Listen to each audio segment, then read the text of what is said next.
পুষ্পের সুবাস আমার খুব ভালো লাগে। অত্যন্ত সুন্দর হয় এই পুষ্প। এইভাবে চারিদিকে পুষ্প দেখে মন আনন্দিত হয়ে ওঠে। এবার আপনারা ভেবে দেখুন, আমার চারিদিকে পুষ্প নয়, আগুন আছে। তাহলে কি হবে? আমার শরীর কি জ্বলে যাবে না? অবশ্যই জ্বলবে। শরীরকে কি আগুনের তাপ সহ্য করতে হবে না? অবশ্যই সহ্য করতে হবে। এটাই হলো প্রকৃতির নিয়ম। এই নিয়ম কিন্তু আমরা সবাই জানি, কিন্তু আমাদের মধ্যে বেশিরভাগ মানুষ এই বিভ্রান্তি নিয়ে বাঁচি যে এই যে প্রকৃতির নিয়ম, তা আমার ওপর প্রযোজ্য নয়। তা কিন্তু নয়। আমাদের চতুর্দিকে এই যে নিসর্গ রয়েছে, আমরা তার কতটা ক্ষতি করি সেটা একবার ভেবে দেখুন। আমরা বনাঞ্চল জ্বালিয়ে দিই, বায়ু দূষিত করি, জল দূষিত করি, প্রাণীদের হত্যা আমরা করি। কেন? এই নিসর্গ আমরা নষ্ট করি, যদিও আমরা জানি যে আমরাও হলাম এই নিসর্গেরই অংশ। এবার দেখুন, শরীরের কোনো অংশে যদি আগুন ধরান, আস্তে আস্তে সমস্ত শরীরও জ্বলে যাবে। সেইভাবেই নিসর্গ যদি নষ্ট হয়ে যায়, তাহলে মনুষ্য জাতিও নষ্ট হয়ে যাবে। তাই এই যে নিসর্গ আপনি দেখছেন, এই পুষ্প, এই বৃক্ষ, বায়ু, জল, এদের সকলকে রক্ষা করুন, নষ্ট নয়। মনে রাখবেন, যদি নিসর্গ থাকে মানুষ থাকবে, যদি নিসর্গ থাকে তাহলেই জীবন থাকবে। আসুন আমার সাথে ভালোবেসে বলুন, রাধা রাধা। এই সংসারের সব থেকে বড় সুখ কি? কেউ বলবেন নিজের লক্ষ্য প্রাপ্ত করা, কেউ বলবেন ধন উপার্জন করা, কেউ বলবেন নিদ্রাই সব থেকে বড় সুখ, কেউ বলবেন রাজ্য লাভ করা, আবার কেউ বলবেন মাতার হাত থেকে খাবার খাওয়া, আদি ইত্যাদি। কিন্তু যদি সত্যি কথা বলি, এই সংসারের সব থেকে বড় সুখ হলো সেবা করা। কখনো কাউকে সেবা করে দেখুন।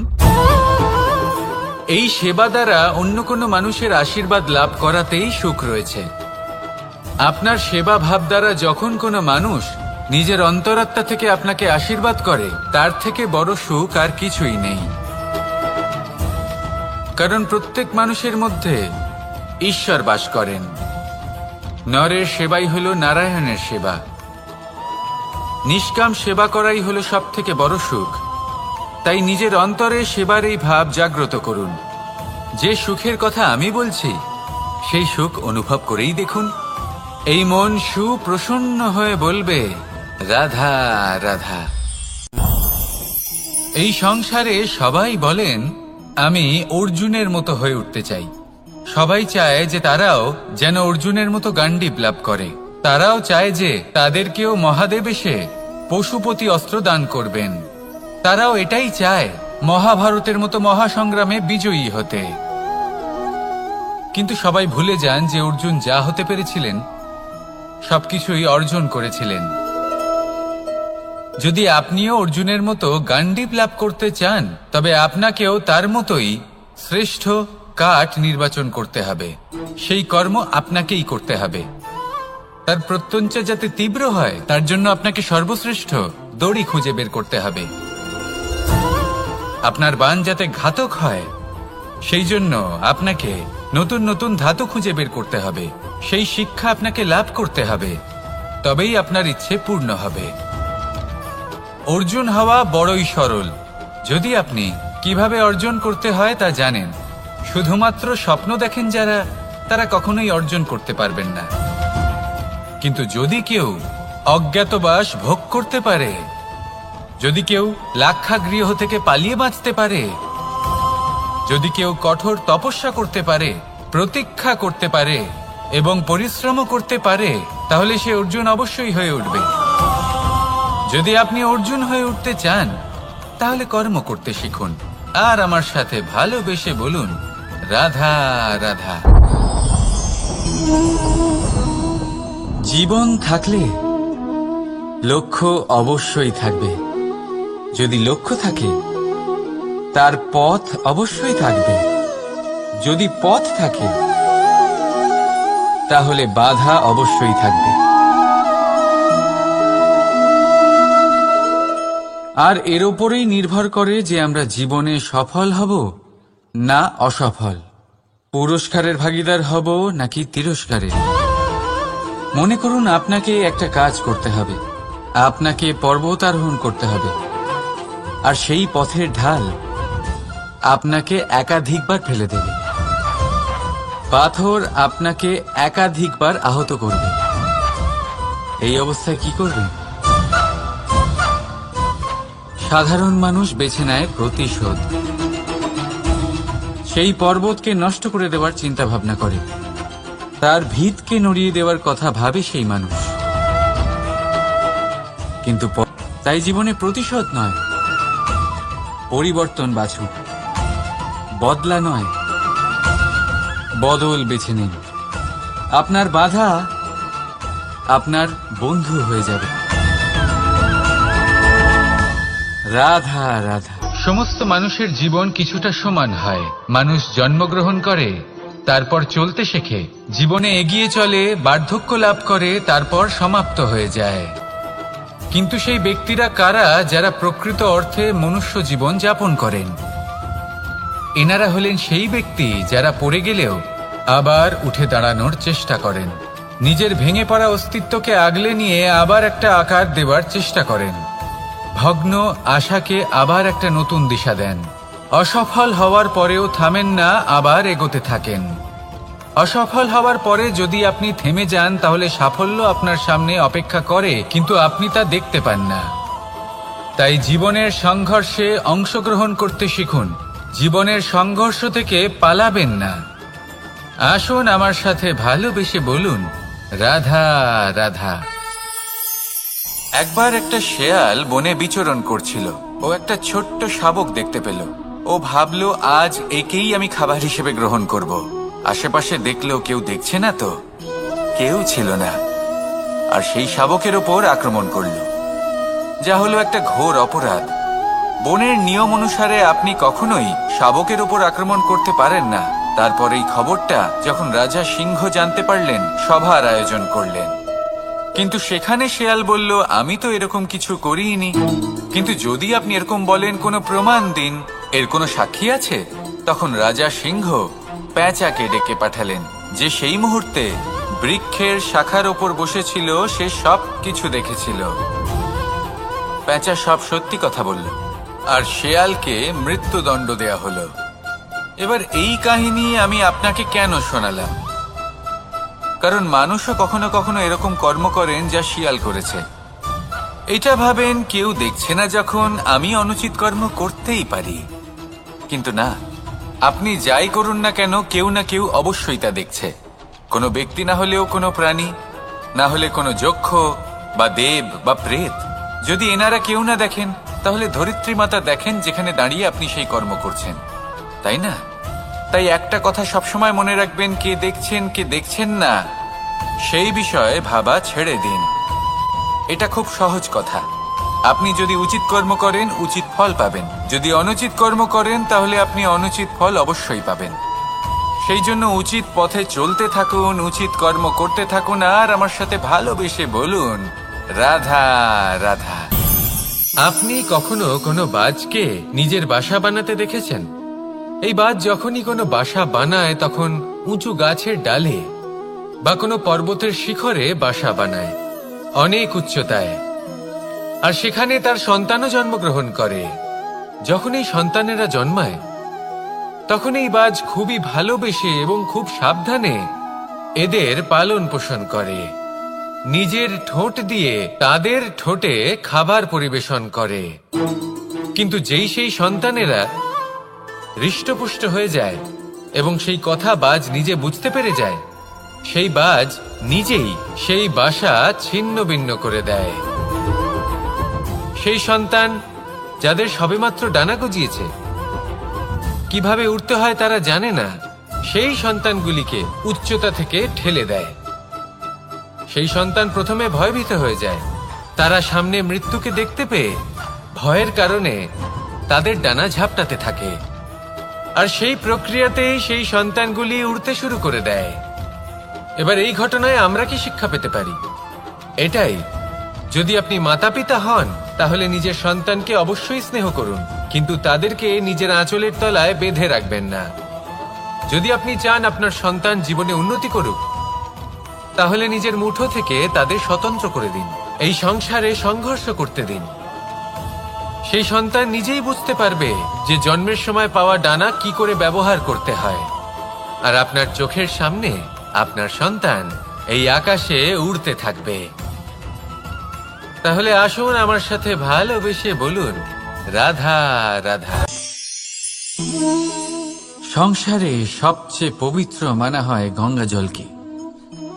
কখনো ভেবে দেখেছেন কেন? কারণ গঙ্গা জলের আবির্ভাব অত্যন্ত শুদ্ধ হয়, তার জন্ম শুদ্ধ হয়, যেখান থেকে তার শুরু সেটাই শুদ্ধ হয়। আর শুরুটা শুদ্ধ হওয়া অত্যন্ত আবশ্যক। আমাদের জীবনে সবই শুরু হয় আমাদের ভাবনা থেকে। নিজের ভাবনাকে শুদ্ধ রাখুন, কারণ এই ভাবনা থেকেই আবির্ভাব হয় শব্দের। আপনার শব্দ শুদ্ধ রাখুন। এই জীবনে নিজের ভাবনা শুভ রাখলে, শুদ্ধ করলে আপনার মন সুপ্রসন্ন হয়ে বলবে, রাধা রাধা। মানুষ জন্মগ্রহণ করে, তার সাথে ভয়েরও জন্ম হয়। ছোটবেলা থেকেই আমাদের মনে কোনো না কোনো প্রকারের ভয় থেকেই যায়। কেউ এই বিষয়ে ভয় পায় যে তার কোনো বস্তু তার থেকে দূরে চলে যাবে। কেউ এই বিষয়ে ভয় পায় যে আমি নিজেকে হারিয়ে ফেলব। কেউ এই ভেবে ভয় পায় যে আমার প্রিয়জনেরা তারা যেন আমার থেকে দূরে না চলে যায়। কেউ এই ভেবে ভয় পায় যে আমরা যেন পথ না হারিয়ে ফেলি, আদি ইত্যাদি। কিন্তু সত্যি কথা বলতে, ভেবে দেখুন এই ভয় বাস্তবে কি? শুধুই একটা মনস্থিতি, আর কিছুই নয়। যা কিছু আপনি জীবনে পেয়েছেন তা একদিন আপনাকে হারাতে হবে। এই জীবন হলো আপনারই, কিন্তু তাও একদিন সমাপ্ত হবে। তাই ভয় পেয়ে কি লাভ? এই ভয় শুধু আপনাকে জীবন যাপন করা থেকে বাধা দিচ্ছে, আর কিচ্ছু নয়। পথ হারিয়ে ফেললেই বুঝতে পারবেন যে নতুন পথ কিভাবে বানাতে হয়। কিছু মানুষকে জীবন থেকে হারালে তবেই আপনি বুঝবেন যে আপনার আপনজনকে। এই ভয়ের কারণে ভীত হয়ে থাকবেন না। এই তারা নক্ষত্র অন্ধকারের অভাবে গুরুত্ব হারায়।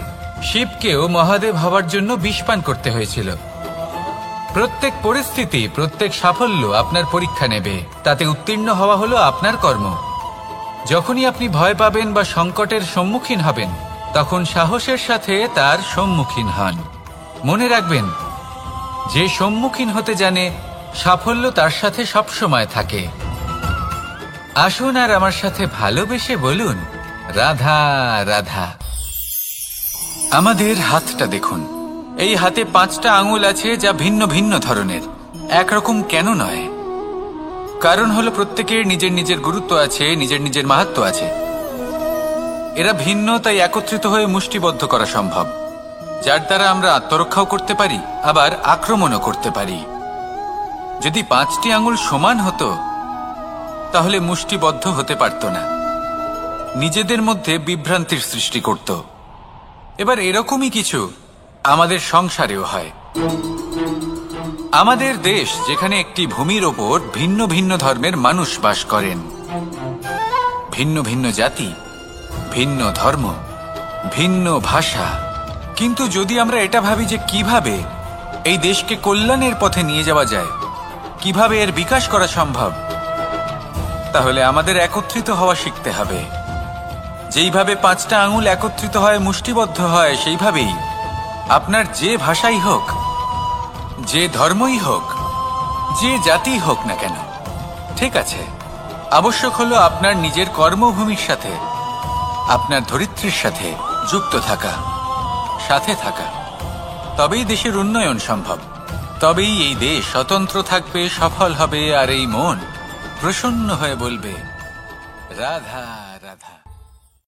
যদি আমি আমার চোখ বেঁধে কোনো একটা নির্দিষ্ট দিকে নিজের সমস্ত শক্তি প্রয়োগ করে ছুটে যাই, তাহলে কি হবে? আমি কোথাও ধাক্কা খেতে পারি, নিজের ক্ষতি করতে পারি, কোথাও পড়ে যেতে পারি, তাই না? অর্থাৎ এটা নিশ্চিত এই কাজ আমার করা উচিত নয়। কিন্তু আজকের দিনে প্রত্যেকটা মানুষ এই কাজই করছেন, তাই না?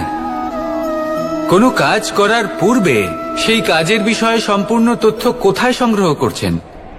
শুধু এটুকু জানেন যে এই কাজটা করলে কত ধন অর্জন করবেন আর কত নাম হবে, আর ব্যাস সামনে এগিয়ে যান। এটা উচিত নয়। পূর্ণরূপে যে কোনো কাজ করার আগেই সেই কাজের বিশ্লেষণ করে নেওয়া উচিত, তা বুঝে নেওয়া উচিত এবং সেই বিষয়ে অবশ্যই খেয়াল রাখা উচিত যে আপনার শরীর এবং আপনার মন এই কাজ করার জন্য কি প্রস্তুত রয়েছে। যদি তা না হয় তাহলে প্রথমে নিজেকে শুধরে নিন, তারপরে সেই কাজ করুন। যদি এইভাবে জীবনে সামনে এগোন তাহলে সাফল্যের সম্ভাবনা জীবনে অনেক বেশি বেড়ে যাবে। তাহলে এটাই করুন আর আমার সাথে ভালোবেসে বলুন, রাধা রাধা। এই সংসারে সাফল্য লাভ করার জন্য জ্ঞানের প্রয়োজন হয়, পরিশ্রমের প্রয়োজন হয়, দৃঢ় নিষ্ঠার প্রয়োজন হয়, নিরন্তর চেষ্টা করা প্রয়োজনীয়। কিন্তু আরো কিছু আছে যা অত্যন্ত প্রয়োজনীয় এবং গুরুত্বপূর্ণ। তা হলো ভালো বন্ধু। তাদের থাকা অত্যন্ত প্রয়োজনীয়। যদি ভালো বন্ধু থাকে তাহলে সময় এলে তারা ঢাল হয়ে আপনাকে সুরক্ষা করবেন। সময় এলে অস্ত্রের মতো শত্রুকে সংহারও করবেন। যদি তিনি জ্ঞানী হন, তাদের মধ্যে সদ্গুণ থাকে, তাহলে এই সব গুণ আপনার মধ্যেও প্রবেশ করবে। তাহলে সাফল্যের জন্য ভালো বন্ধু পাওয়া অত্যন্ত প্রয়োজনীয়। কিন্তু শুধু বন্ধু কেন, ভালো শত্রুও থাকা প্রয়োজনীয়। এবার আপনি ভাববেন, আমি কি বললাম? যদি আপনার জীবনেও ভালো অর্থাৎ শক্তিশালী শত্রু থাকে তাহলে আপনিও শক্তিশালী হতে থাকবেন। এই শত্রু আপনাকে প্রেরিত করবে আরো বেশি শক্তিশালী হয়ে ওঠার। কখনো কোনো হরিণকে দেখুন, তীব্র গতিতে দৌড়তে থাকে। কেন তীব্র গতিতে দৌড়য়? এই কারণে নয় যে কোথাও তার জন্য মধুর ঘাস অপেক্ষা করে রয়েছে, না। সে এই কারণে তীব্র গতিতে দৌড়য় কারণ সেটা না করলে তার পেছনে একটি সিংহ আছে যে ওকে নিজের ভোজন করে ফেলবে। তাই জীবনে বিপদ, সংকট এই সবকিছুও হলো অত্যন্ত গুরুত্বপূর্ণ। তার সম্মুখীন হতে শিখুন আর আমার সাথে ভালোবেসে বলুন, রাধা রাধা রাধা।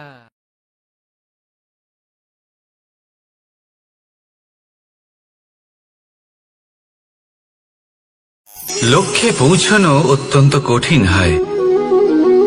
কেউ ভাবেন যে কেন এত কঠিন হয়, কেন এত কষ্ট করতে হয় লক্ষ্যে পৌঁছানোর জন্য। এই লক্ষ্য সরলভাবে কেন আমার কাছে চলে আসে না? চলুন আপনাকে একটা কথা বলি, যদি আপনার লক্ষ্য কঠিন না হয় তাহলে তাকে পাওয়া আপনার পক্ষে অসম্ভব হয়ে উঠবে।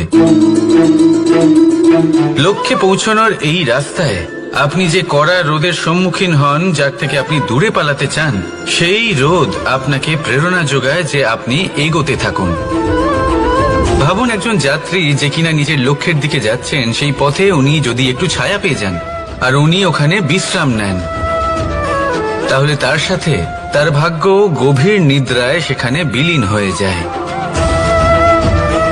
তাই পরিশ্রমের কড়া রোদের থেকে কখনো দূরে পালাবেন না। জীবনে শুধু সামনে এগোতে থাকুন দৃঢ়তার সাথে। আর লক্ষ্য সরল হোক, কঠিন হোক বা অত্যাধিক কঠিন হোক, একটা কথা মনে রাখবেন, যে জীবনের লক্ষ্যে পৌঁছতে পেরেছে সে লক্ষ্য প্রাপ্তির জন্য আফসোস কখনোই করে না। রাধা রাধা। ধৈর্য, এই ধৈর্য কি কোনো গুণ, কোনো অনুভূতি, কোনো দৃষ্টিভঙ্গি? আমার জন্য ধৈর্য এক বাহন। আপনি হয়তো ভাবছেন এই কেমন বাহন? বাহন তো ঘোড়া হতে পারে, হাতি হতে পারে, উটও হতে পারে, কিন্তু ধৈর্যকে বাহন বানানো মানে? চলুন আপনাকে একটা কথা বোঝাই। পৃথিবীতে এমন কোনো বাহন নেই যে তার আরোহীকে আছড়ে ফেলেনি। সেটা উট হোক বা হাতি হোক বা ঘোড়া হোক, চলতে চলতে কখনো নড়বড় করেই বসে। তারপর সেই আরোহী পড়ে কারোর পায়, তারপর পড়ে তার নিজের নজরে। কিন্তু ধৈর্যরূপী বাহন কখনো কাউকে ফেলে না, কখনো না। না সেই আরোহী কারোর পায়ে পড়ে, আর না তো নিজের নজরে। কারণ ধৈর্য আপনাকে বিবেক প্রদান করে, বিবেক আপনাকে পরিকল্পনায় সাহায্য করে, আর পরিকল্পনা প্রদান করে আপনাকে শক্তি আপনার লক্ষ্যের দিকে অগ্রসর হওয়ার। বুঝলেন? ধৈর্যকে সঙ্গে রাখুন, নিজেকে আরো ধৈর্যশীল করে তুলুন। এই ধৈর্যের সাহায্যে আরোহণ করে দেখুন কিভাবে এই বাহন আপনাকে আপনার গন্তব্যে পৌঁছে দেবে। রাধা রাধা। সংসারে এমন একটা ভ্রান্ত ধারণা রয়েছে যে সবকিছু ভাগ্যের দ্বারা পাওয়া যায়, কিন্তু ভাগ্য, প্রারব্ধ এ তো সকলের জন্যই সমান হয়। এটা তো ব্যক্তির উপরে নির্ভরশীল হয়, তার আকাঙ্ক্ষার উপরে নির্ভরশীল হয়, বাসনার উপরে নির্ভরশীল হয়, স্বভাবের উপরে নির্ভরশীল হয় যে উনি সেটা নিয়ে কি করেন। দেখুন, এই প্রসাদ কিন্তু সকলকেই দেওয়া হয়, কিন্তু তা গ্রহণ করবেন কিভাবে সেটা ব্যক্তির উপরে নির্ভর করে। আপনাকে এক উদাহরণ দিই। যেমন ধরুন, দুজন মানুষকে আমি একটা করে মাটির ডেলা দিলাম, সেটা নিয়ে তারা কি করবেন? একজন মানুষ তার ছোট ছোট ডেলা বানাবেন আর পথযাত্রীদের ওপরে ছুঁড়ে মারবেন, হাসি ঠাট্টা করবেন, তাদের বস্ত্র নোংরা করে দেবেন, সেটাতেই উনি আনন্দ পাবেন। অন্যদিকে দ্বিতীয় ব্যক্তি সেই মাটির ডেলা দিয়েই নিজের জন্য একটা কুঁড়ে ঘর বানাবেন। সেই কুঁড়ে ঘর যা রোদেতে, বৃষ্টিতে, ঝড়ে তাকে সুরক্ষিত রাখবে। অনুভূতি, এই অনুভূতি বদলাতে শিখুন। এই অনুভূতি অত্যন্ত গুরুত্বপূর্ণ। ভালোবাসাতেও এই অনুভূতি হলো অত্যন্ত গুরুত্বপূর্ণ। ভালোবাসা সে বন্ধুর সাথে হোক, মা বাবার সাথে হোক, ভাই বোনের সাথে হোক, স্ত্রীর সাথে হোক, যে কারোর সাথে হোক। মনে রাখবেন, এই হলো সেই অনুভূতি যা আপনার ভাগ্য নির্ধারণ করে থাকে। তাহলে আসুন আমার সাথে প্রেমের অনুভূতি নিয়ে বলুন, রাধা রাধা। লক্ষ্য, পথ আর সাফল্য, এই তিনটেই একে অপরের সাথে জড়িত, কিন্তু অনেকবার মানুষ এদের ঠিকভাবে বুঝতে পারেন না। তারা ভাবেন যে যেরকম লক্ষ্য হবে সেরকমই পথ হবে, সেই মতোই লক্ষ্য কঠিন হলে পথ কঠিন হবে, লক্ষ্য সরল হলে পথ সরল হবে। যদি আপনাকে আসল সত্যের সাথে অবগত করাই, তাহলে দেখবেন সবকিছুই এর উল্টো। লক্ষ্য নিজের পথ বানায় না, পথ সেটাই যেটা আপনি স্বয়ং নির্বাচন করে আপনি নিজে বানান। সেই অনুসারেই আপনি আপনার লক্ষ্যে পৌঁছতে পারবেন। সেই জন্য জীবনে যখনই লক্ষ্যে পৌঁছানোর পথের বিষয়ে আপনি কোনো সিদ্ধান্ত নেবেন, তাহলে তা ভেবে চিন্তে নেবেন, কারণ এই পথ অত্যন্ত গুরুত্বপূর্ণ। পথ যদি শুভ হয়, তাহলে লক্ষ্য আপনা থেকেই শুভ হয়ে যায়। তাহলে আসুন আমার সাথে ভালোবেসে বলুন, রাধা রাধা। ভাগ্য আর কর্ম, এই দুই এমন শব্দ যাকে ঘিরে সমগ্র সংসার। কেউ বলে আমার ভাগ্যে এটা ছিল না, যা পেলে আমার জীবন অন্যরকম হতো। কেউ বলে আমার গত জন্মের কর্ম নিশ্চয়ই এমন ছিল, যে কারণে এই জন্মে এরকম ভাগ্য পেয়েছি আমি। এসব বাদ দিন আর একবার শান্ত চিত্তে ভাবুন। আপনি বুঝতে পারবেন যে ভাগ্য আর কর্ম এই দুই এই জন্মের। তফাৎ শুধুমাত্র এটাই যে যদি ভাগ্যের কথা বলা হয়, তাহলে আপনি এই ভাগ্যের থেকে যত বেশি আশা করবেন, তত বেশি নিরাশ হবেন আপনি। কারণ এই আশা আপনাকে কর্ম করা থেকে আটকায়। যদি কথা বলা হয় কর্মের, তাহলে নিজের কর্মের প্রতি যত বিশ্বাস রাখবেন, তত বেশি সফলতা আপনার কাছে আসবে।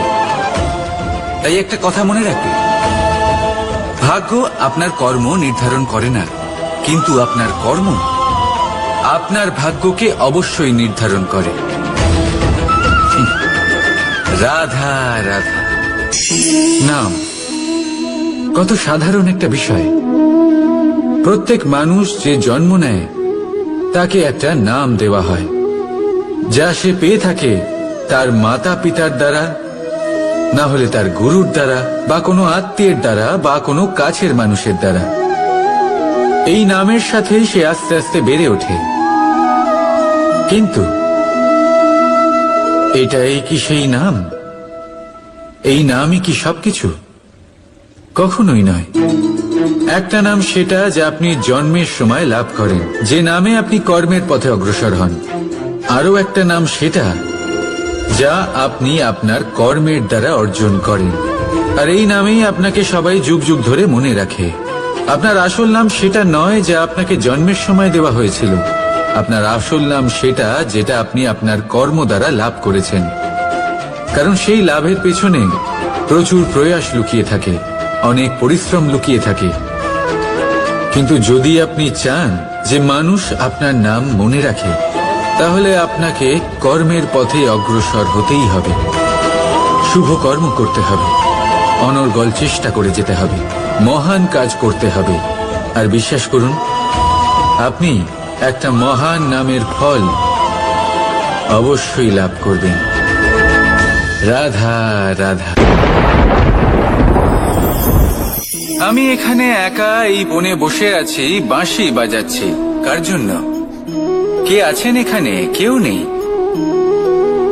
আমার প্রজা, আমার রাজ্য, আমার পরিবার আমার থেকে অনেক দূরে আছেন। আমি এখানে একা এই বনে বসে এই আকাশের এই রঙের, গাছের এই সব ফলের, মাটির সুবাসের আনন্দ উপভোগ করছি। কেন? আমি হলাম দ্বারকাধীশ। এমন কি রাজকীয় বা ভৌতিক সুখ রয়েছে যে আমি ওখানে পেতে পারি না? সবকিছুই পেতে পারি, তাও এখানে বনে একা বসে আছি। কোন সুখ খুঁজে চলেছি? একা থাকার সুখ। আমরা প্রত্যেকদিন অনেক মানুষের সাথে, চিন্তাধারার সাথে, কর্মের সাথে, পরিস্থিতির সাথে, সুখ দুঃখের দ্বারা বেষ্টিত থাকি। জীবনের এই চক্রে আমরা জড়িয়ে পড়তে থাকি। যতই আমরা এই সমস্যার সমাধান করি, আমরা ততই এতে জড়িয়ে পড়ি। আমরা এতটাই জড়িয়ে পড়ি যে যখন আমরা আয়নায় নিজেদের দেখি, তখন আমরা নিজেদের চিনতেই পারি না। এমন মনে হয় যেন আমরা নিজেদের হারিয়ে ফেলেছি। সেই জন্য প্রত্যেক দিন আপনি কিছু সময় নিজের সাথে কাটান একান্তে। এটা অত্যন্ত আবশ্যক। নিজের অস্তিত্বের গভীরে গিয়ে দেখতে শিখুন, নিজেকে বুঝুন। অদ্ভুত শান্তির অনুভূতি হবে। যেমন এই বায়ু, এই বৃক্ষ, এই পুষ্প, এই নিসর্গ, এদের মতো আপনিও কখনো একলা হতে শিখুন। কখনো নিসর্গের একটা অংশ হয়ে দেখুন। এই মন প্রসন্ন হয়ে বলবে, রাধা। একবার একটা শেয়াল বনে বিচরণ করছিল। ও একটা ছোট্ট শাবক দেখতে পেল। ও ভাবলো, আজ একেই আমি খাবার হিসেবে গ্রহণ করব। আশেপাশে দেখলো কেউ দেখছে না তো, কেউ ছিল না। আর সেই শাবকের ওপর আক্রমণ করল, যা হলো একটা ঘোর অপরাধ। বনের নিয়ম অনুসারে আপনি কখনোই শাবকের ওপর আক্রমণ করতে পারেন না। তারপর এই খবরটা যখন রাজা সিংহ জানতে পারলেন, সভার আয়োজন করলেন। কিন্তু সেখানে শেয়াল বলল, আমি তো এরকম কিছু করিনি। কিন্তু যদি আপনি এরকম বলেন, কোনো প্রমাণ দিন, এর কোনো সাক্ষী আছে? তখন রাজা সিংহ পেঁচাকে ডেকে পাঠালেন, যে সেই মুহূর্তে বৃক্ষের শাখার ওপর বসেছিল। সে সব কিছু দেখেছিল। পেঁচা সব সত্যি কথা বলল, আর শেয়ালকে মৃত্যুদণ্ড দেয়া হলো। এবার এই কাহিনী আমি আপনাকে কেন শোনালাম? কারণ মানুষও কখনো কখনো এরকম কর্ম করেন যা শিয়াল করেছে। এটা ভাবেন কেউ দেখছে না, যখন আমি অনুচিত কর্ম করতেই পারি। কিন্তু না, আপনি যাই করুন না কেন, কেউ না কেউ অবশ্যই তা দেখছে। কোনো ব্যক্তি না হলেও কোনো প্রাণী, না হলে কোনো যক্ষ বা দেব বা প্রেত। যদি এনারা কেউ না দেখেন, তাহলে ধরিত্রী মাতা দেখেন, যেখানে দাঁড়িয়ে আপনি সেই কর্ম করছেন, তাই না? তাই একটা কথা সবসময় মনে রাখবেন, কে দেখছেন কে দেখছেন না সেই বিষয়ে ভাবা ছেড়ে দিন। এটা খুব সহজ কথা। আপনি যদি উচিত কর্ম করেন, উচিত ফল পাবেন। যদি অনুচিত কর্ম করেন, তাহলে আপনি অনুচিত ফল অবশ্যই পাবেন। সেই জন্য উচিত পথে চলতে থাকুন, উচিত কর্ম করতে থাকুন, আর আমার সাথে ভালোবেসে বলুন, রাধা রাধা। বাহ, পুষ্পের সুবাস আমার খুব ভালো লাগে। অত্যন্ত সুন্দর হয় এই পুষ্প। এইভাবে চারিদিকে পুষ্প দেখে মন আনন্দিত হয়ে ওঠে। এবার আপনারা ভেবে দেখুন আমার চারিদিকে পুষ্প নয় আগুন আছে। তাহলে কি হবে? আমার শরীর কি জ্বলে যাবে না? অবশ্যই জ্বলবে। শরীরকে কি আগুনের তাপ সহ্য করতে হবে না? অবশ্যই সহ্য করতে হবে। এটাই হলো প্রকৃতির নিয়ম।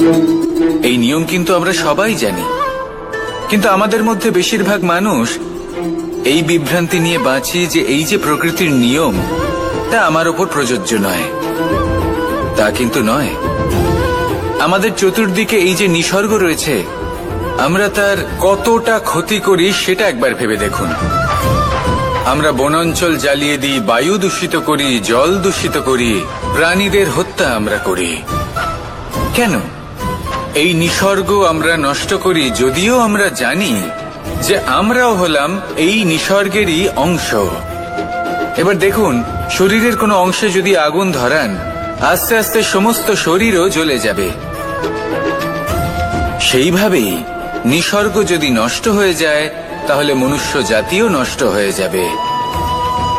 তাই এই যে নিসর্গ আপনি দেখছেন, এই পুষ্প, এই বৃক্ষ, বায়ু, জল, এদের সকলকে রক্ষা করুন, নষ্ট নয়। মনে রাখবেন, যদি নিসর্গ থাকে মানুষ থাকবে, যদি নিসর্গ থাকে তাহলেই জীবন থাকবে।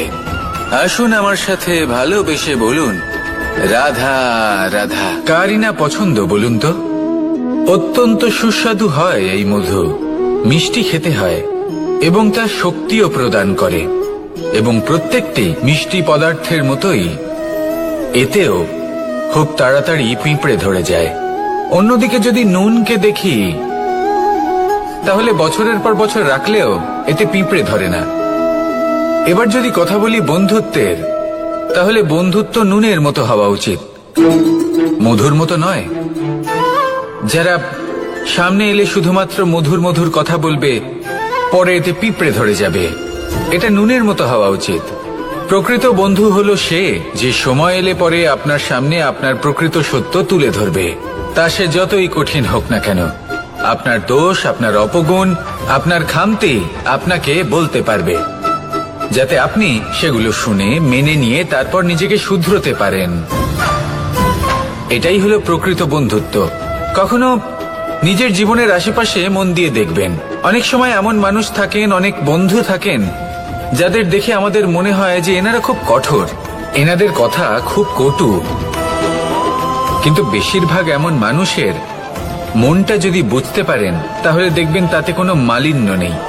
এনাদের মন অত্যন্ত পবিত্র হয়। যদি আপনার জীবনেও এমন কোনো ব্যক্তি থেকে থাকে, এমন বন্ধু থাকে, তাহলে তাদের আগলে রাখুন আর আমার সাথে ভালোবেসে বলুন, রাধা রাধা।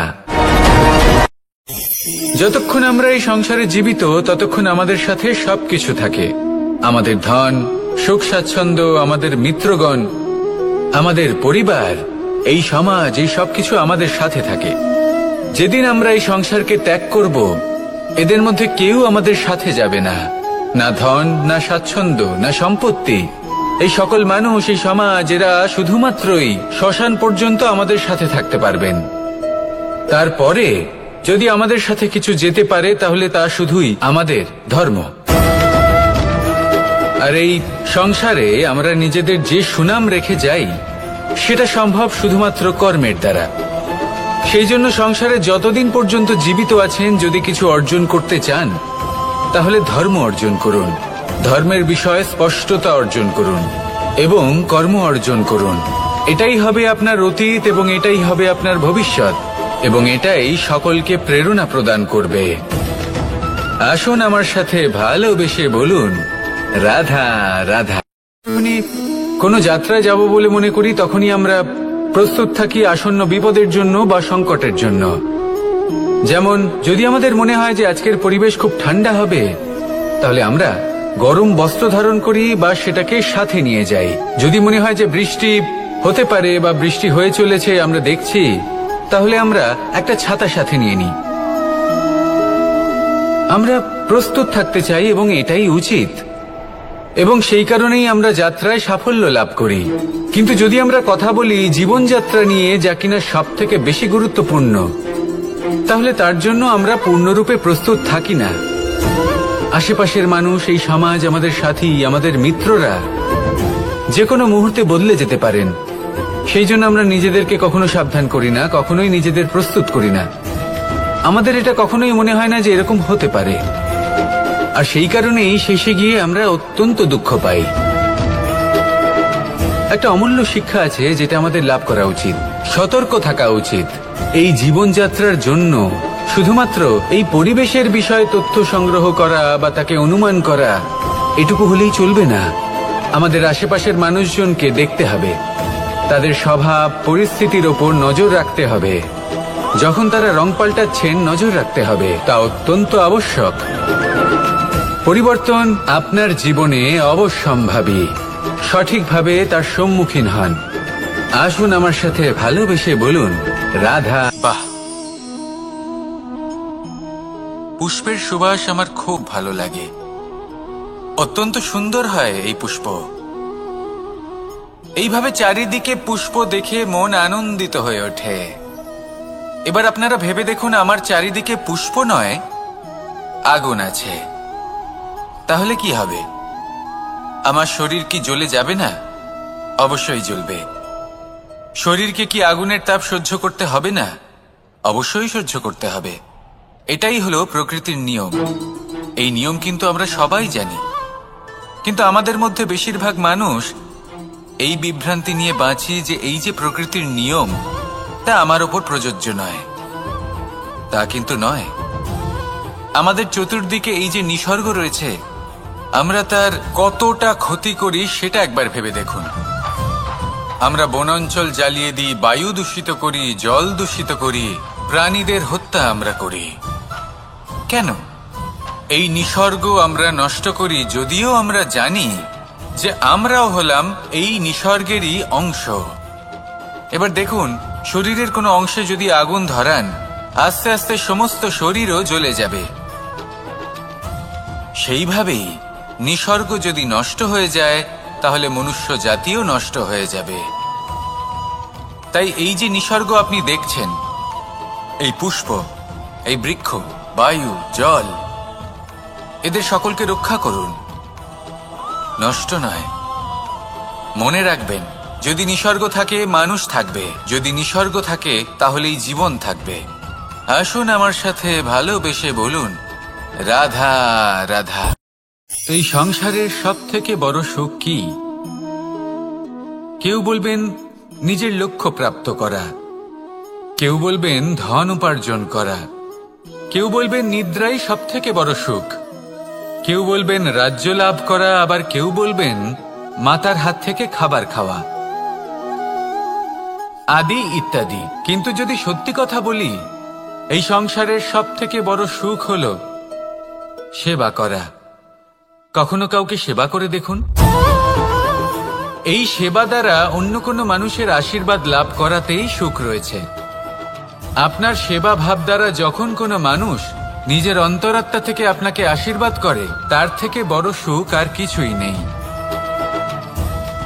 কারণ প্রত্যেক মানুষের মধ্যে ঈশ্বর বাস করেন। নরের সেবাই হলো নারায়ণের সেবা। নিষ্কাম সেবা করাই হলো সব থেকে বড় সুখ। তাই নিজের অন্তরে সেবার এই ভাব জাগ্রত করুন। যে সুখের কথা আমি বলছি, সেই সুখ অনুভব করেই।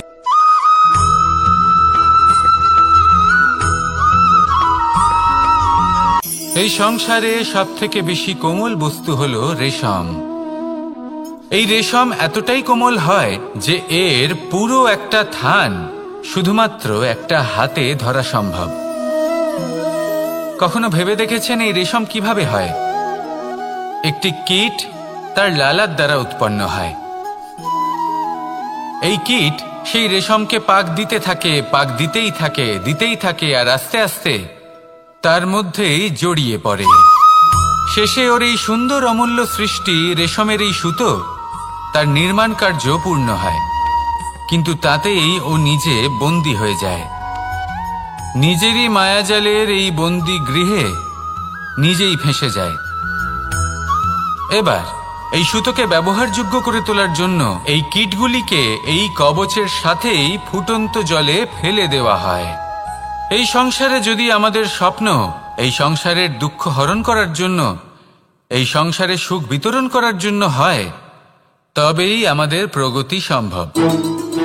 যদি আমাদের এই স্বপ্ন শুধুই আমাদের এবং আমাদের স্বার্থ সিদ্ধির জন্য হয়, তাহলে এই স্বপ্ন আমাদের অন্ধ করে দেবে, আমাদের অন্ধকারের পথে নিয়ে যাবে, আর আমরাও সেই কীটের মতো হয়ে যাব। নিজেদেরই মায়াজালে আমরা নিজেই ফেঁসে যাব, আর শেষে আমরা যদি কিছু লাভ করি তা হবে একাকিত্ব, অন্ধকারময় মৃত্যু।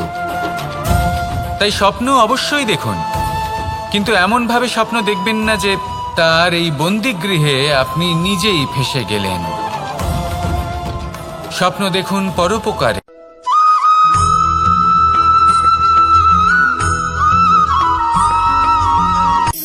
শক্তি শক্তি অর্জন করা এতটা কঠিন নয় যতটা শক্তি লাভ করার পরে সেই শক্তি সামলানো কঠিন হয়। কারণ যেই মানুষ শক্তি লাভ করে তার মনে গর্ববোধ জন্মায়, জন্মায় অহংকার, জন্মায় জেদ। তাই শক্তি প্রাপ্ত করার সাথে বিনম্র থাকাও অত্যন্ত আবশ্যক। আর এটা আমাদের শেখা উচিত বৃক্ষের থেকে। বৃক্ষ যা আমাদের ফল দেয়, বৃক্ষ যা যত ফল দেয় ততটাই ঝুঁকে যায়। আমরা পাথর মারি ওই বৃক্ষের থেকে ফল প্রাপ্ত করার জন্য। সেই পাথরের মার সহ্য করেও বৃক্ষ আমাদের ফল দেয়। কোনো গর্ববোধ নেই, কোনো অহংকার বোধ নেই, আর সেই জন্য এই বৃক্ষের পুজো করা হয়। এটাই হলো মাহাত্ম্য শক্তির সাথে বিনম্রতার। যদি এই শক্তি সৃজন করে থাকে, সাহায্য করে থাকে, সম্বল হয়ে থাকে, তবেই সেই শক্তি উপযুক্ত। আর নয়তো সেই শক্তি একদিন আপনাকে আসক্ত অবশ্যই করবে।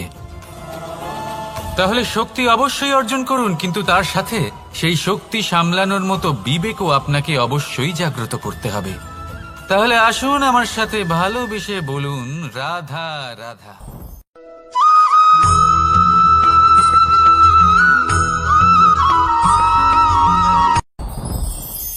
সাথী সাথী এই শব্দটির ব্যাখ্যা কে কিভাবে করে? মিত্র, সখা, বন্ধু।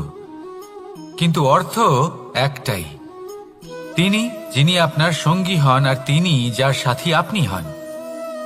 এবার সব থেকে বড় প্রশ্ন হলো এটাই যে তিনি কে হতে পারেন যাকে আপনি আপনার সাথী বলে মেনে নিতে পারেন, নিজের সখা, নিজের মিত্র, নিজের বন্ধু মেনে নিতে পারেন। আপনার সাথী হলেন তিনি যিনি দুঃখের সময় আপনার পাশে থাকবেন, আপনার হাত ধরে থাকবেন। আপনার সাথী হলেন তিনি যার হাত আপনি নিজের সুখের দিনে ধরে থাকবেন। সেই সাথীরই হাত ধরুন যিনি দুঃখে সবসময় আপনাকে সাহায্য করার জন্য তৎপর হয়ে থাকেন, আপনার পাশে থাকেন, আর যাকে সুখের দিনে আপনি আপনার সাথে রাখতে পারেন।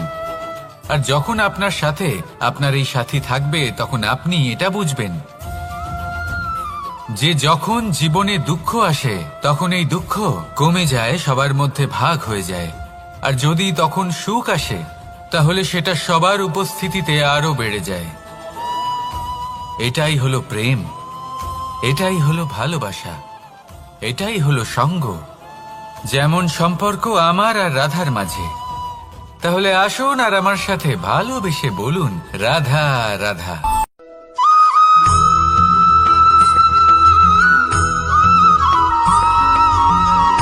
জীবন কিসের উপর নির্ভরশীল? ধনের ওপর, বৈভবের অনুভব যদি আপনি করতে চান তাহলে তা পাবেন শুধু একতার দ্বারা, সংগঠনের দ্বারা। যদি আপনাকে উদাহরণ দিই, নিজের এই হাতটাকে দেখুন, 5টা আঙুল রয়েছে। কোনো একটা বস্তুকে নিজের একটা আঙুল দ্বারা তুলে ধরার চেষ্টা করে দেখুন, বড়ই কষ্ট হবে। তখন আপনি বুঝতে পারবেন যখন এই 5টি আঙুল একত্রিত হয় তখন কোনো কাজ কতটা সহজ হতে পারে। এটাই হলো শক্তি, একতার। সব থেকে ভালো উদাহরণ যদি আপনাকে দিই তাহলে বাঁশি। এই বাঁশি থেকে অত্যন্ত মধুর সুর নির্গত হয় যা সবার মন প্রসন্ন করে দেয়। এই কথা সত্যি, কিন্তু এই বাঁশি আমি 1টা বা 2টো আঙুল দিয়ে বাজাতে পারবো না। আমাকে প্রত্যেকটা আঙুল ব্যবহার করতেই হবে। তবেই এর থেকে মধুর সুর নির্গত হবে, যা সকলকে প্রসন্ন করবে, ঠিক কিনা?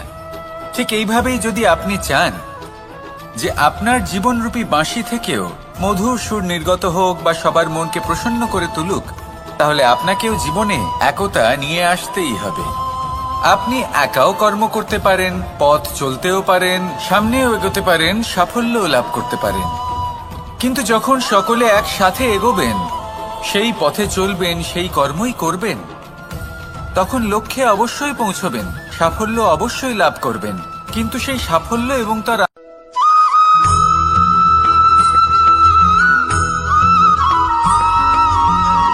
পুরুষার্থ।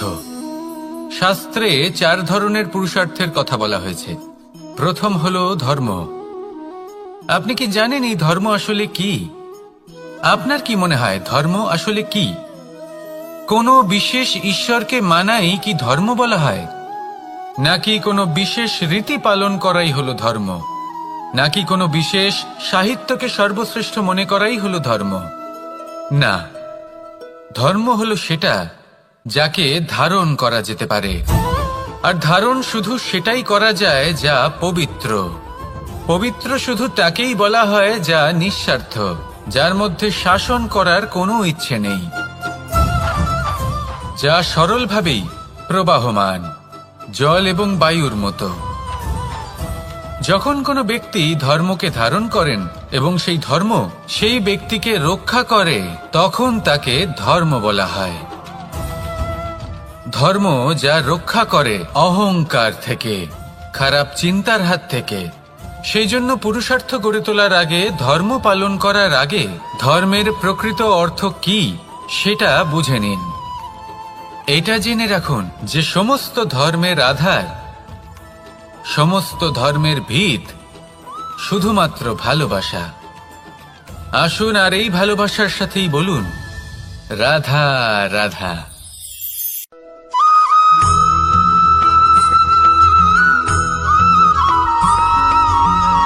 কেউ বলে জীবন খুব ক্ষণস্থায়ী, কেউ বলে জীবন হলো একটা সুন্দর স্বপ্নের মতো, আবার কেউ বলবে জীবন হলো এক কঠোর সত্য। কিন্তু জীবন আসলে কি?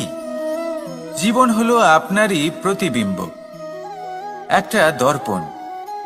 অর্থাৎ আপনি জীবনকে সেইভাবেই পাবেন যেরকম আপনি নিজেকে প্রতিপন্ন করবেন। যদি আপনি দর্পণের দিকে তাকিয়ে হাসেন, তাহলে আপনি সামনে হাসি মুখী দেখতে পাবেন। এবার যদি আপনি গম্ভীর হয়ে থাকেন, তাহলে আপনি একজন রুষ্ট ব্যক্তি দেখতে পাবেন।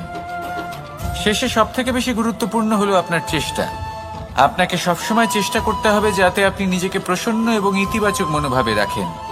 এটা হলো আপনারই উত্তরদায়িত্ব, তাকে পালন করুন। এই মনকে প্রসন্ন রাখুন, এই সংসারকে সুন্দর বলে মনে হবে।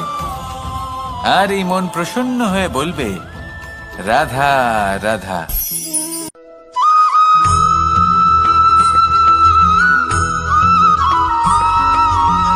এই সংসারে প্রত্যেক মানুষ এটাই চান যে তিনি যেন ধনবান হন, আর্থিক অবস্থা তার ভালো থাকে, ওনার বাড়িতে লক্ষ্মীর আগমন হয়। কিন্তু সেটা হবে কি করে, সেটাই হলো প্রশ্ন। কেউ বলেন যে যদি পরিশ্রম করো তাহলে ধন অর্জন সম্ভব, কেউ বলেন যে যদি বিদ্যা লাভ হয় তবেই ধন অর্জন সম্ভব, কেউ বলেন যে যদি বলশালী হও তবেই সম্পন্ন থাকবে। ভালো কথা, যদি তাই হয়ে থাকে, তবে দিনমজুর সারা দিন পরিশ্রম করেন, তিনি কেন ধনী হন না?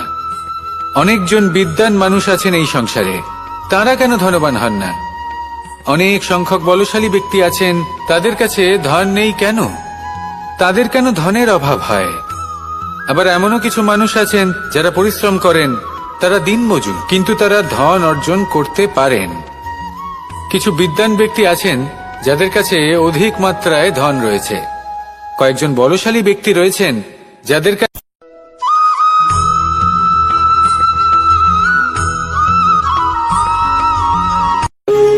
যখন মানুষের মৃত্যু হয় তখন কি হয়? অনেক সংখ্যক মানুষ শোক পালন করতে চলে আসেন।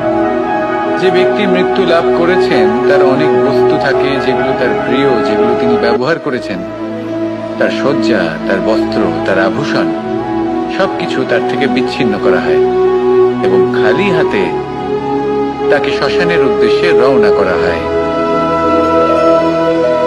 আমি আপনাকে এই প্রশ্ন করতে চাই, আপনি এই সংসারে কি অর্জন করেছেন? ধন সম্পত্তি, বস্ত্র, আভূষণ, এই সবকিছু যে আপনি অর্জন করেছেন, আপনার মৃত্যুর পরে তা আপনার থেকে দূর হয়ে যাবে। এর উত্তর হলো একটাই, আপনার কর্ম। শুধু সেটাই আছে যা একান্ত আপনার, আর শুধু সেটাই এই সংসার থেকে চলে যাওয়ার পরেও সংসারেই জীবিত থাকবে। যদি আপনি দুষ্কর্ম করেন, তাহলে এই সংসার আপনাকে একটি অনুচিত উদাহরণ হিসেবে মনে রাখবে যে এই ব্যক্তি খুব পাপী ছিল, অনুচিত কর্ম করতেন। যে পথে তিনি চলেছেন সেই পথে কারোর চলা উচিত নয়। সেখানেই যদি আপনি সৎকর্ম করেন, তাহলে সংসার চিরকাল এটাই বলবে যে খুব ভালো মানুষ ছিলেন, সবাইকে ভালোবাসতেন, সবাইকে সাহায্য করতেন, আমার খুব প্রিয় মানুষ ছিলেন। এটাই হলো শ্রেষ্ঠ কর্ম। সেই জন্য জীবনে শুধুমাত্র ধন সম্পত্তি, আভূষণ এই সব অর্জন করতে গিয়ে নিজের মনোনিবেশ করবেন না। শ্রেষ্ঠ কর্ম করুন।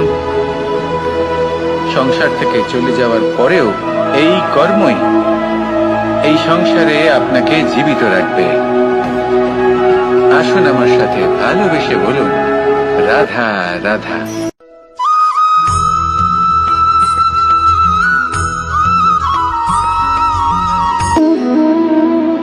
সম্পর্ক হলো আমাদের জীবনের একটি আধার। কিছু সম্পর্ক এমন যা আমরা জন্মসূত্রে লাভ করি, যেমন পরিবার, মা বাবা। কিছু সম্পর্ক আছে যা আমরা জীবনে অর্জন করে থাকি, তা সে প্রেমের হোক, স্নেহের হোক বা বন্ধুত্বের। এই সকল সম্পর্ক লাভ করার বা গড়ে তোলার 5টি ধাপ রয়েছে। প্রথম ধাপ, কোনো ব্যক্তির সাথে আলাপ হওয়া, তার সাথে কথা বলা বা তাকে দেখা। দ্বিতীয় ধাপ, সে ব্যক্তিকে আমাদের ভালো লাগা। তৃতীয় ধাপ, আমাদের এটা চাইতে শুরু করা যে জীবনে এই ব্যক্তি যেন আমাদের বন্ধু হন, আমাদের জীবনে থাকেন, বা আমাদের কাউকে ভালোবেসে ফেলা আর এটা আমাদের ভাবা বা চাওয়া যে সেই ব্যক্তি যেন আজীবন আমার সাথে থাকেন, আমার জীবনে আমার সাথী হয়ে। চতুর্থ ধাপ, লাভ করা। এবার এই ধাপটি অনেক মানুষের পক্ষেই খুবই সরল হয়, বড়ই সরল ভাবে নিজেদের সঙ্গীকে লাভ করে থাকেন। কিছু মানুষের জন্য এই ধাপ অত্যন্ত কঠিন হয়ে থাকে। অনেক প্রতিকূল পরিস্থিতির উপর জয়লাভ করে তারা সঙ্গীকে লাভ করেন, কিন্তু লাভ অবশ্যই করেন। এরপরে আসে পঞ্চম, অন্তিম এবং সব থেকে গুরুত্বপূর্ণ ধাপ। সেটা হলো সেই সম্পর্ক পালন করা। এটা হলো এমন এক বিষয় যা প্রত্যেক মানুষের শেখা উচিত। যদি ব্যক্তি নিজের জীবনে সম্পর্ক রক্ষা করতে শিখে যান, তবে প্রত্যেক সম্পর্ক তার জীবনকে স্বর্গ করে তুলবে। আসুন আর আমার সাথে ভালোবেসে বলুন, রাধা রাধা।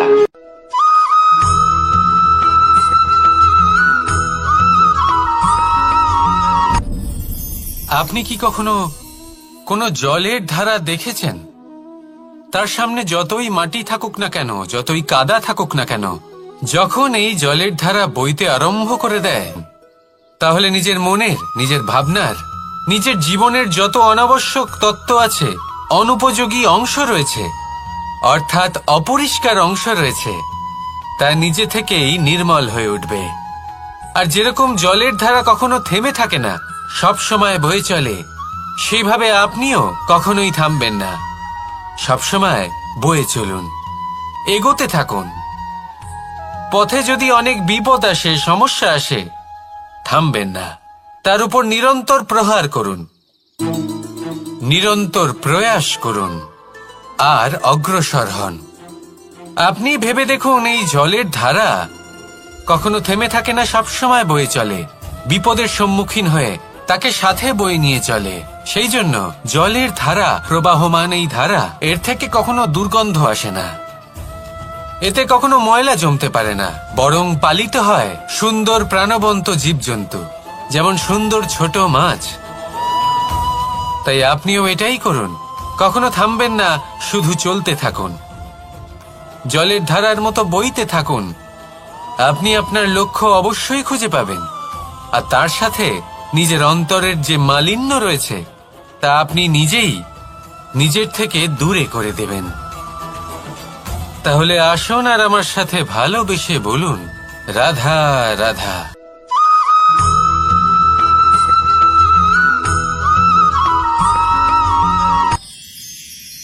মানুষ তার জীবনে দুই ধরনের পরিস্থিতিকে খুব ভয় পায়। এক, কোনো কারণবশত কারোর সামনে নত হওয়া। দুই, কোনো কারণে নিজের চরিত্র থেকে, নিজের মূল্যবোধ থেকে বিচ্যুত হওয়া। এবার কেন হয় এরকম যে কথায় কথায় কারোর সামনে নত হতে হয়? কেন বারংবার নিজের চরিত্র থেকে চ্যুত হতে হয়? এরকম কেন হয়? এটা তখনই হয় যখন আমাদের শিক্ষা এবং মূল্যবোধের অভাব থাকে। যদি মানুষের মধ্যে প্রকৃত শিক্ষা থাকে তাহলে এই সংসারে কোনো সময় এবং কারোর সামনেই নত হওয়ার কোনো প্রয়োজন নেই। যদি মানুষের মধ্যে মূল্যবোধ থাকে তাহলে তাকে নিজের মূল্যবোধ বা চরিত্র থেকে বিচ্যুত হতে হয় না, তা সে যাই হয়ে যাক না কেন।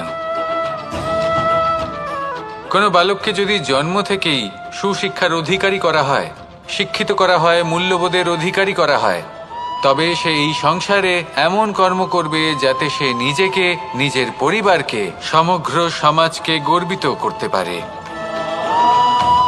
শিক্ষা লাভ করুন, মূল্যবোধ লাভ করুন এবং আমার সাথে ভালোবেসে বলুন, রাধা রাধা।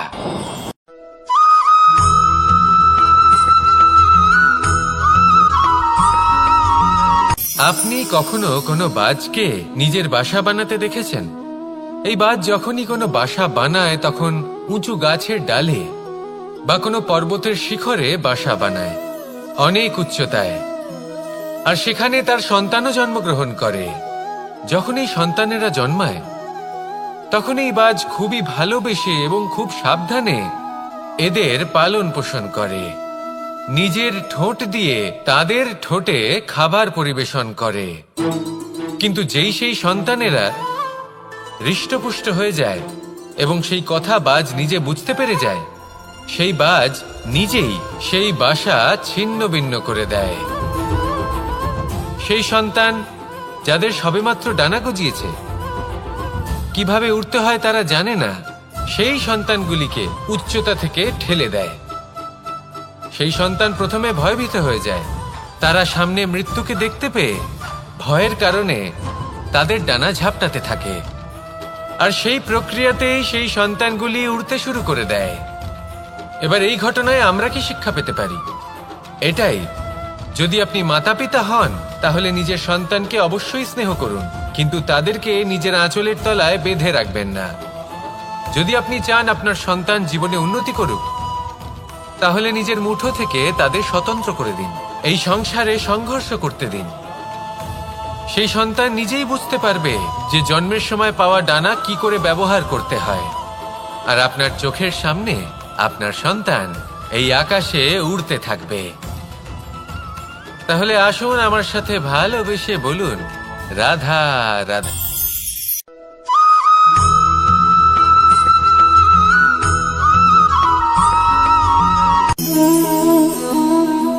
নিয়তি। রাধা আমাকে বলে, কৃষ্ণ, যদি তুমি জানো যে নিয়তিতে কি আছে তাহলে তাকে বদলে দাও না কেন? মহাদেব আমাকে বলেন যে শ্রীকৃষ্ণ, যদি আপনি এটা জানেন যে সাম্বের নিয়তি এটাই, তাহলে আপনি তাকে বদলানোর চেষ্টা কেন করেন? কেন? কারণ আমি একজন পিতা, আর পিতার কর্তব্য এটাই, তিনি যেন সম্ভাব্য সব চেষ্টা করেন নিজের সন্তানের মঙ্গলের জন্য। নিয়তি আমি জানি, কিন্তু এটাও আমি জানি যে কর্মের থেকে বড় আর কোনো নিয়তি হতে পারে না।